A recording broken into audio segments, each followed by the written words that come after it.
we'll just wait a few minutes. Maybe not minutes, but yeah. Hi!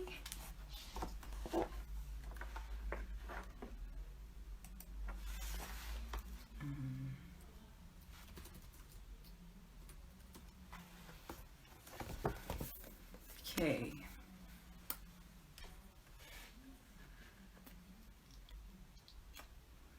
Hello.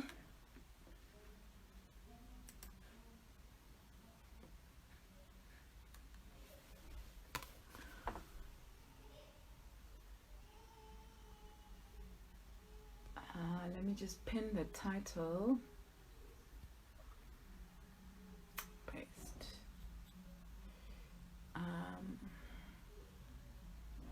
Pin. Hello, hello, hello, hello.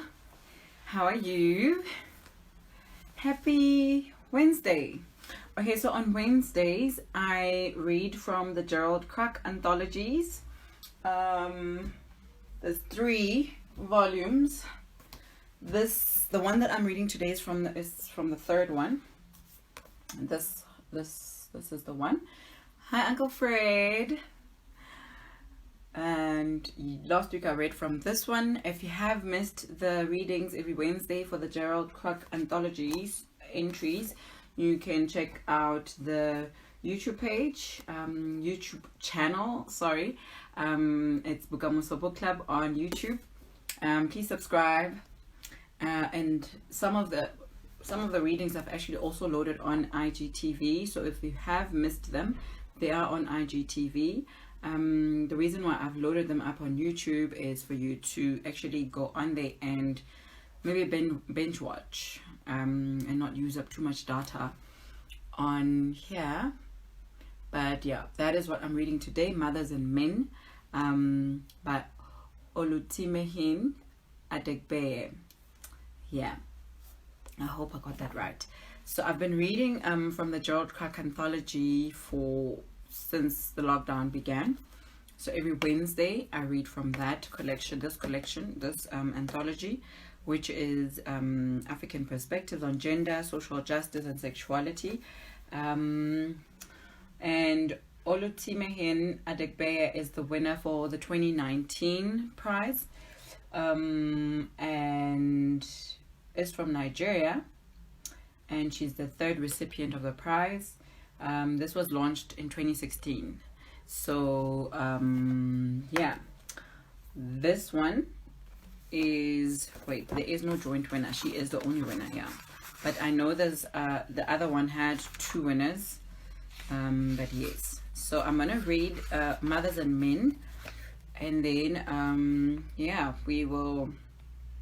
think we'll stop at past, and then we will talk about what we're reading for July, because it's a new month. What are you guys reading for this month? I know we are co-reading. I'm co-reading with about 5 people. We're co-reading the 30th Candle. We're rereading the 30th Candle, actually. So we've decided that we're going to reread that for the month of July, well, for the first 15 days of July. And then we will read Boy by Yewande Omotoso. I don't know how co-reading works, but yeah, that's what we're doing this month. We're doing Boy and the 30th Candle. So if you're keen, you can comment or DM and just say, hey. But yes, that's what we're doing. And then Wednesdays, I've been reading from this anthology. So all 3 volumes I've got. They are available online. They are available on Loot. They are available at all good bookstores.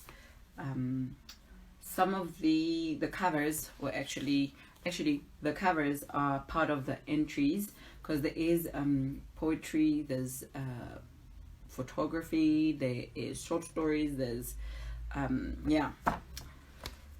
So today I'm reading from The Heart of the Matter, which is the 3rd volume, and I'll read Bookaholic Queen. Yes, we are reading the 30th Candle. Yay! Yeah, that's what we're reading. from the 1st until, so from today until the 15th, we're reading that. But you guys will guide me, the people who are, if they are on here. I know Simula is online. We will guide each other about co-reading because I've never done it. Yeah. Okay, back to, let me read the winner's bio, and then I will start with the story. Hi, I'm Kela. Hello everybody. Hello Makanaka. What's up? Okay, so OluTimehin Adegbeye is a writer, speaker, mother, and feminist with a deep commitment to social justice, revolutionary love, and uninhibited dancing. Okay, she writes nonfiction, poetry, and autofiction that explores themes of motherhood, loss, trauma, love, and healing, with a political praxis rooted in Black feminist and womanist thought. Her writing has been published in multiple languages and can be found online or in print. Her TED Talk, Who Belongs in a City, was chosen by TED's Chris Anderson as one of the top 10 talks of 2017. She is very vocal on issues relating to gender, sex and sexualities, women's rights, and inclusive urbanization. Her work has taken her to 4 continents so far, but for no apparent reason, she continues to live with her daughter and her godsend of a nanny in Lagos, Nigeria. That is OluTimehin Adegbeye, and I'll be reading from her winning story, Mothers and Men. Okay, here goes. Waking up the day after my mother's death, I recognized the dazed confusion I was feeling as a throwback. On a humid morning 5 years prior, I'd gone to school in a body that had been recently broken into, and everyone had seemed so normal. In response, I was filled with a scrambling anger and deep bewilderment at the audacity of the world to keep stupidly spinning as if it had not abruptly ended. As if life had not turned itself shamelessly inside out in order to teach me that dying can happen even to people that are loved beyond reason. That long ago day, my mother's lap had held all of me in it, including the parts that had been killed. Today, my mother's lap is gone. If my memory knew how to cooperate with my heart, I would never have difficulty remembering my mom's features. But it's been 6 years since she died, so her face and voice fade in and out, clear only in dreams. Still, a face is far easier to forget than the feeling of being thoroughly loved, and I remember, as clear as day, the way it felt to be in her lap as my English teacher whispered into the still air of our living room that someone had raped me. I folded into her in the too small armchair, trying to make myself invisible as my mother listened to a stranger talk about her daughter's violation, their voices sinking lower and lower, as if turning the volume down would lighten the weight of what was being said. Usually, when I tell the story of my mother's reaction to the news that her 16-year-old had been raped, I talk about crying in her lap. I say she cried with me, even though I don't remember this for sure. I talk about her making me feel something like the possibility of eventually being okay, even though I don't remember how exactly. I don't talk about her decision to confirm if there was anything left of my hymen, that after my mother learned someone had raped me, she scheduled a visit with a doctor to see if the rapist had left anything behind. We never talked about sex, Mummy and I. Never talked about boys or girls or desire or violence. She told me once and only once not to let any uncle touch me under my skirt, but I always wore long skirts. There were vast expanses of skin under them, and at the time of this instruction, even I had not found the parts that mattered most.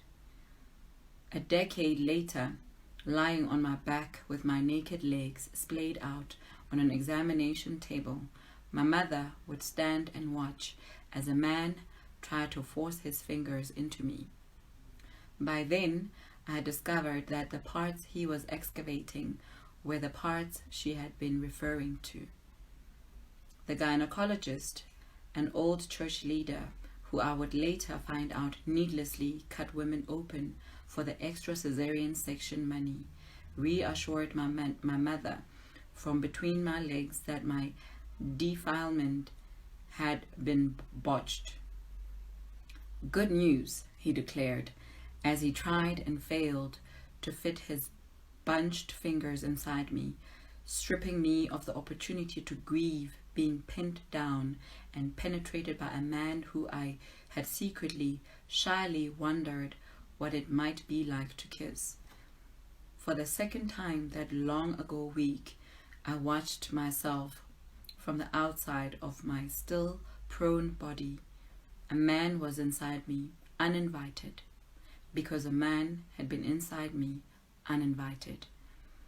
My post-rape body could not accommodate more than 2 of his fingers, so the doctor surmised that what my mother was worried had happened hadn't happened after all. When it mattered most, there would be enough resistance that neither God nor my husband would have to forgive me anything. The torn and bloodied skirt that I had squeezed into a corner in my bedroom, the fact that my brain was erasing data because my memories hurt too much, the bruises on my arms and neck, the feeling of being inside a body blown wide open, none of that mattered. It was the 3rd day, and the parts of me that had been killed were pronounced living once more. My mother's relief filled the room like cries of hallelujah, leaving me no space to burn or bury my death. I watched my body pull itself upright, get dressed with my mom's help, and walk slowly out, leaning against her solid warmth. No one washes the wounds of the resurrected, so I spent years drifting, a corpse trapped inside my cracks, straight into the mouths of hungry men who knew the smell of rotting flesh. I did not have the words to tell my mother that when the rapist showed me that I was a visitor in my own body, I almost managed not to believe him. I did not have the words to tell her that it was the doctor with his rummaging fingers that made me believe him. I did not have the words that mattered, and neither did she. We never talked about any of it again. When my mother died in July 2012, I had been reluctantly housing another human being for 6 months. A few nights after my siblings broke the news of the baby to her, I stumbled upon her sitting on the steps behind our home, backbent in a broken way I had never seen before, weeping. She was talking to herself, but I heard how easily she found the words to describe the occupation of my womb as entirely her own failure. The sight paralyzed me. I wanted to rest my head in her lap and weep with her, to untie both our tongues and unravel the complicated truth together. I wanted to tell her that the doctor had put his lies inside me after that man put his anger inside me, and both had forgotten to take themselves out. The debris they left behind confused the part of me that had accidentally learned which things under my skirt were mine to defend, mine to protect. It was not entirely her fault. Maybe it was not her fault at all. This is the truth I would have this is the truth that I would have told her. I discovered the worthlessness of no when I was 16, and my body spent the next 4 years trying to remember how to form the word. On the way, in the wake of yet another boy who thrust his insistence into my body, say yes, another living thing found its way into me. A thin stick, wet with urine, shaking in my hand, yet somehow tilting the universe. Am I pregnant? My body was constantly being invaded by things I deeply wanted to say no to, all of them painful and premature deaths. But here I was, suddenly incubating life. I, who had been unsure how to go on living, fumbling onto mouths and hands and ugly protuberances to feel alive. Trembling, I called my sister. I'm dead. If I know anything about how to hide my crumbling parts, it is because my mother was a good teacher. The news shattered her, but besides the night when I saw a thing I was not supposed to see on the back stairs of our big house, I never saw her pain over my unplanned pregnancy. She never let me know what it cost her to sink from being an exemplary wife, the first woman to do this or that in her profession, a deaconess and almost pastor, to the mother of the girl who went and got herself pregnant. But I know it cost her. I saw it in the eyes of the people who cast sidelong glances over her gleaming casket and my half-heartedly concealed stomach, felt it in the two tight hugs reserved especially for me at her graveside, heard it in the knowing whispers I was too stunned by grief to bother to decipher. And I saw it in her journal, the one in which she told her God what she never told her children, that she was ready, eager even, to die. 28 March 2012. A prayer I could not read through the sudden tears. I don't know what to do about all this, Lord. Give me strength. The night my siblings told my mother that I was pregnant, I was hiding behind the door, having snuck back home from my out-of-state university without her knowledge. She watched her husband wordlessly walk out of the living room, then turned towards my brother, the blooming panic in her eyes slowly settling into something heavier. I thought you were going to tell me something had happened, that maybe she had died. At least my baby has not died. When she sighed, it was the sound of the heaviness in her eyes spreading into her whole body.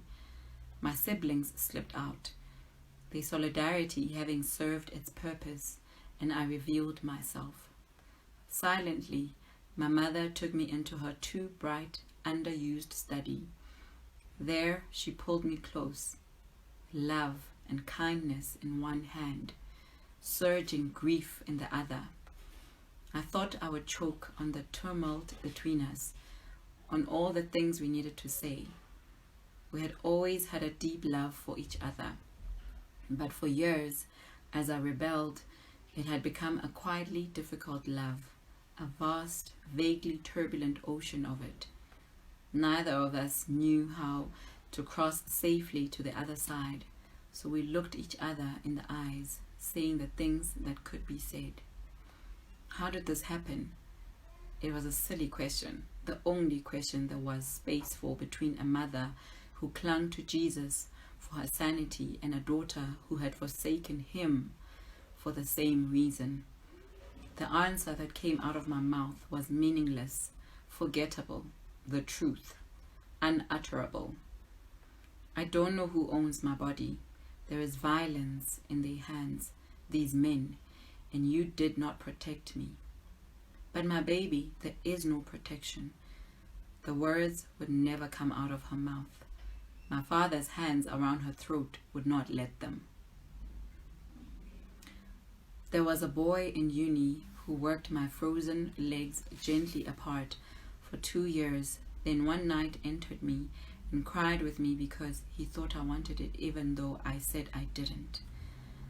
There was a man who danced with my body till it sang, then told me to push through the pain when it said stop. There was the one who saw the no, the maybe not in my eyes and said yes for me. Before them, there was the man who pinned me down. After him, there was the doctor who you asked to pin me down. I got lost somewhere in there, Mummy, and now this baby has found me. He hurt me, Mummy, but you saw my wounds and you bound my mouth, and you did not help me. Unsaid, the words were on my tongue for my mother, and on her tongue for hers.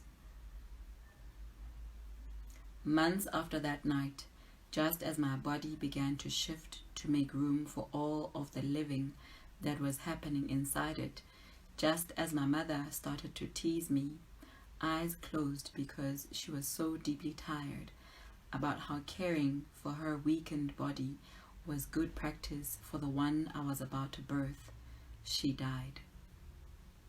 It was a regular morning with me doing regular pregnant student things like snacking on day-old boiled corn on my way to write an exam.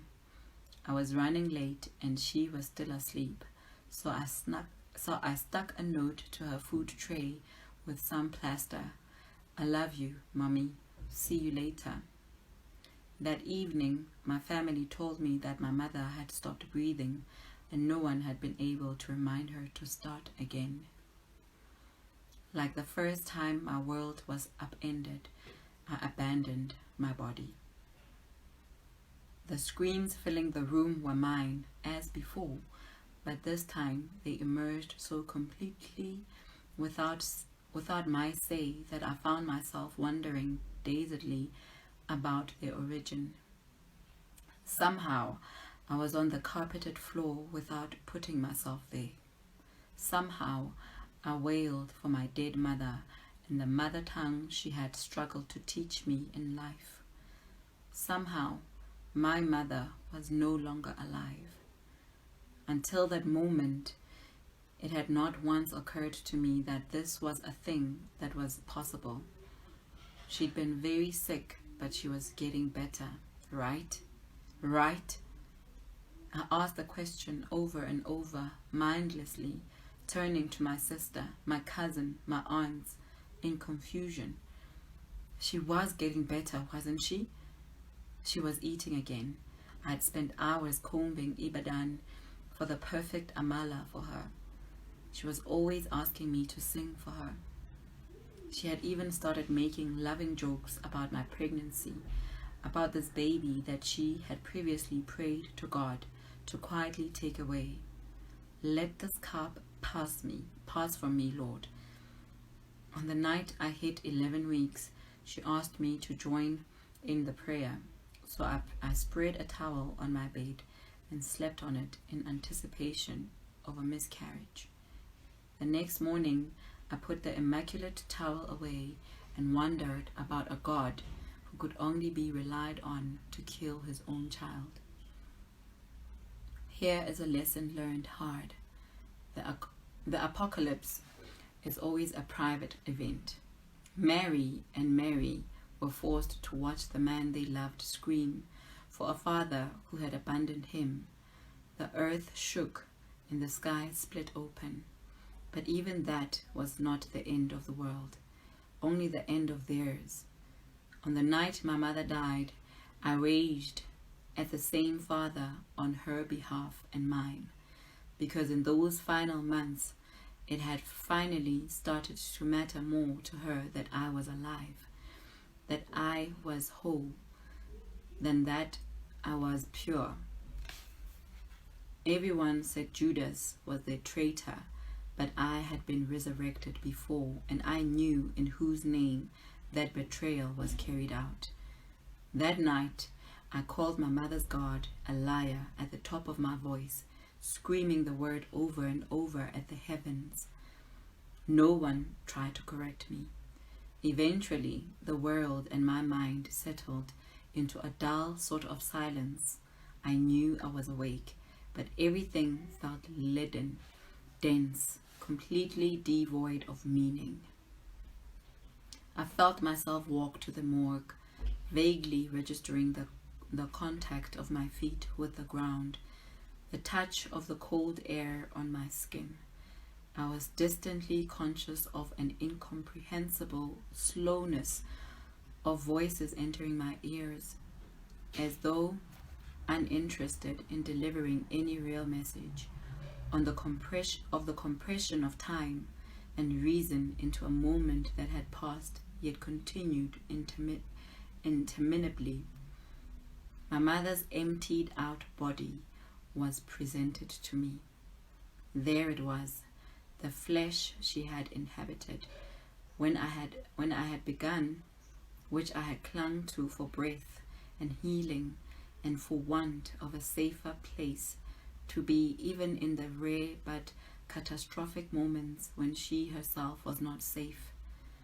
Her back was straight, eyes dry and fixed shut. The body offered me neither hand to hold nor lap to lay my head or my heartbreak in. My own body felt tight, too full of new skeins of a gouging sorrow. My lungs heaved desperately, futilely.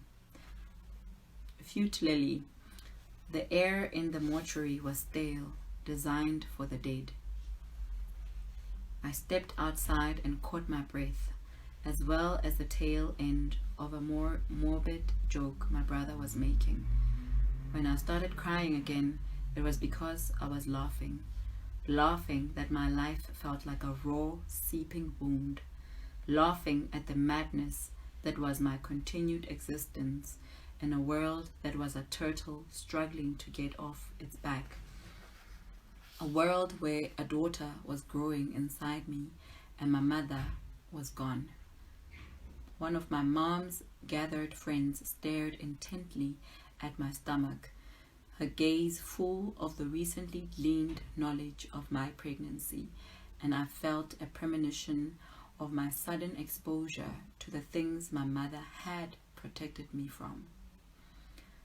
I remembered her face after I revealed I had no desire to redeem myself in society's eyes by marrying the man I'd made the baby with. She had looked slightly confused, then almost impressed, squinting at me as if she were seeing me for the first time. She had taken my hand, her eyes still holding mine. If that's what you want, whatever you decide, I will support you. The pain was a living thing feasting on my bones. The tears would not stop. Not long after the funeral, my sister suddenly paused as we laughingly swapped small, safe memories, the kind that filled our chests but held the tears in our throats at bay. You know, she resumed with intention, Mummy kept asking me for you before she died. Bami pe timehin, nibo loa, timehinda, nibo lomo miwa. She repeated the words the way my mother must have said them, in Yoruba, with growing desperation. I knew what she meant. Mummy loved you so much. Do you know how much she loved you? I swallowed the recollection whole, struggling to keep playing by the rules my sister had just broken. Failing, I held my fluttering belly and wept. Stunning writing, like absolutely stunning.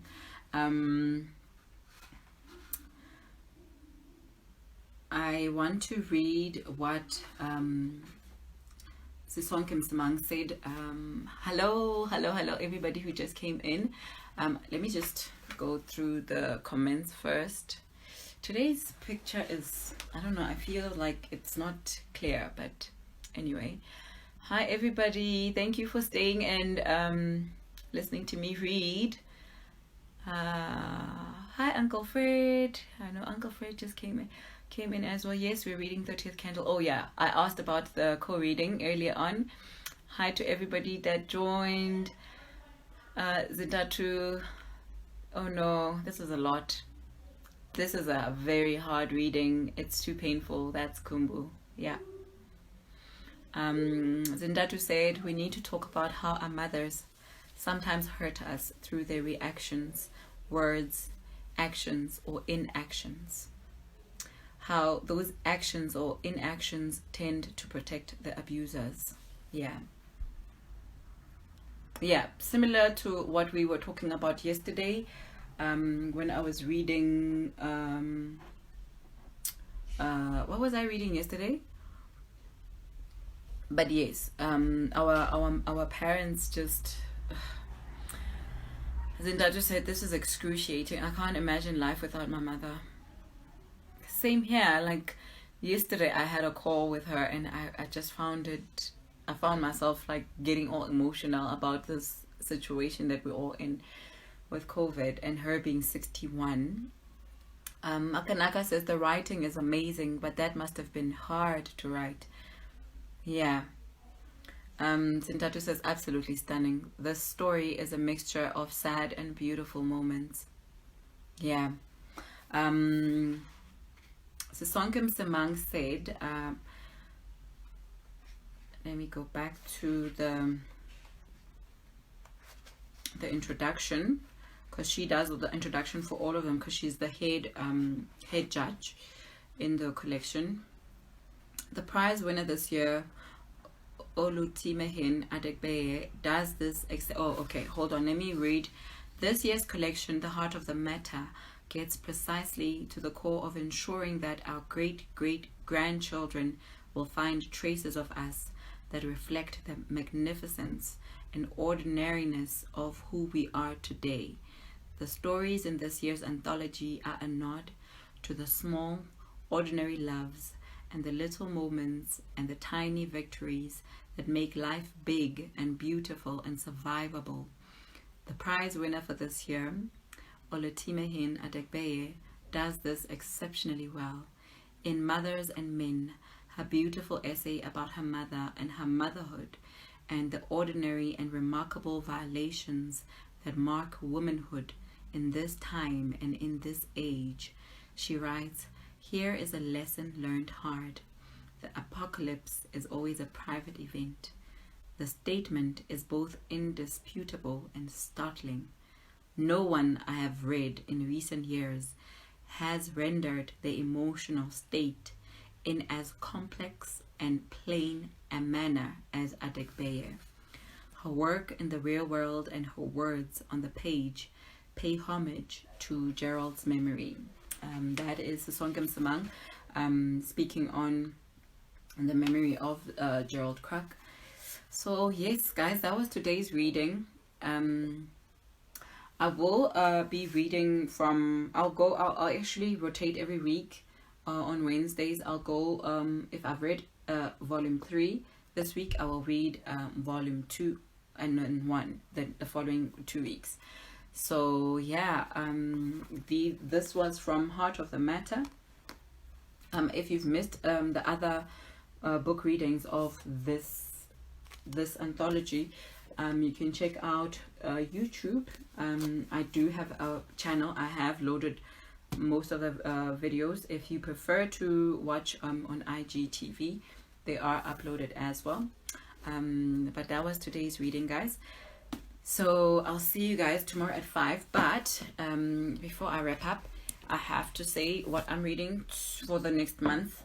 I will be reading Bomboy and the 30th Candle. We're doing a co-reading with 5 friends. This one, Bomboy, I think I'm reading with only 2 people, so there's 3 of us. So I'll be reading this. I did read it earlier. But yeah, Mido says, I definitely need this book. Enjoyed the reading. Thank you so much. Thank you. So there's 3 of them. I'm gonna try. Yeah, there you go. There's 3 of them. I love the covers. So I'm actually looking forward to this year's volume as well. I'm not sure when do they do submissions and stuff and how the award goes, but yeah, I read earlier that that was 2019 actually. I'm not sure. Maybe you could, if you're interested, you could contact the Literary Foundation, the Jacana Literary Foundation, sorry, or go onto the Jacana website for information if you're interested in reading about that. But yeah, so I hope you have a great reading month. I have had I've had a weird reading month for the month of June. I read no, it wasn't weird, it was actually nice. I read a short story. Where is it? I don't know. But yeah, anyway, I read from Sfiso Mzobe's Searching for Simpiwe, a collection of short stories. That was, I think you can, I do have a post on it, on me receiving them from Kwela. You can check out on the timeline. But yeah, that is what we're reading to this month. 1st of July until 15th July, 16th of July until the 30th of July. Bomboy by Yewande Omotoso. Simone is asking, how many volumes is the Gerald Kraak Anthology? There's 3. It started in 2016. So this would have been the first one. This one. This one was 2017. And the second one was this one, 2018. And this third one is 2019. So there's 3 volumes, and then this year's awards and will be for 2020. So 17, 18, 19. There's 3. So they are on their 3rd year. It started in 2016, I think, when they did the submission requests and stuff. So yeah, that was it, guys. I hope you enjoyed the reading. I will see you guys tomorrow at 5 o'clock for tomorrow's Thursday. Yeah, okay, tomorrow's Thursday. I'll be reading from a new book that I just got from Blackbird Books. I haven't read it. I will be reading it later on in the year, but I am going to be reading it for you guys tomorrow so that you can sample and support at Blackbird Books _Africa. So Blackbird Books has a website which you can buy from directly. It's www.blackbirdbooks.africa, and they do deliver very quickly. So yeah, you can support Tabiso in her quest to be an independent publisher. She is independent now as of April 1st.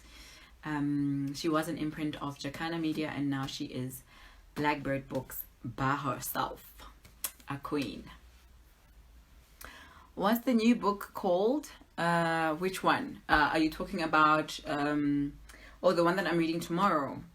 The one that I'm reading tomorrow is Makanaka's Perfect Imperfections. It is here somewhere. Yeah.